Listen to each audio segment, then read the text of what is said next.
Okay, fun gambling story of the day. This is the time I played poker with Nelly in Las Vegas at the Wynn. So I'm kind of deep into this PLO tournament. This is a couple years ago, and it's like a $1,000, $2,000 buy-in tournament. And I get moved to this table. I sit down next to this guy, massive, massive stack, bandana on, and just like sunglasses, bandana on, sitting there. I'm sitting directly to his left. It's This guy's clearly a character. I'm like, okay, like, is this guy really good? Is he really bad? I don't know who this is.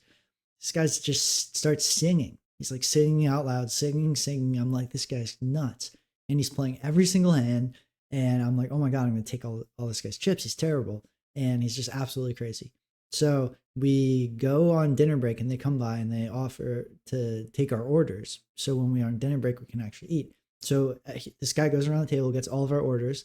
And then when we get off break and he comes by with all the food, everybody gets food except for the guy to my right.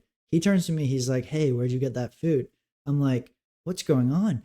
We were all there in the room. We were all there while the guy was taking all of our orders. This is clearly the food that came from those orders. I was like, oh, it's from that place over there. He's like, oh, it looks good.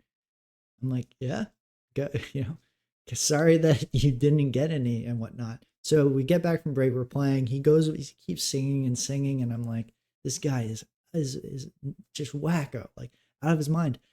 And he gets eliminated by someone who's not me. I don't get his chips, and he leaves the table. And someone's like, "Do you know who that was?" And I was like, "I have no clue." And they go, "That was Nelly." I was like, "Holy shit, this is Nelly!" Like when I was a kid, Country Grammar was the CD that I like. That was, if I could choose one CD, it was Country Grammar. And to think that I'd be in a world where like poker and gambling would take me to where I could be seated at a table with just like an absolute childhood icon of mine is crazy. So that was one of the coolest moments of my gambling career. Clearly, like splashing around, doesn't really care too much about the $1,000 tournament. He's in there having fun, and that was just an absolute wild story. I'll tell now for the rest of my life.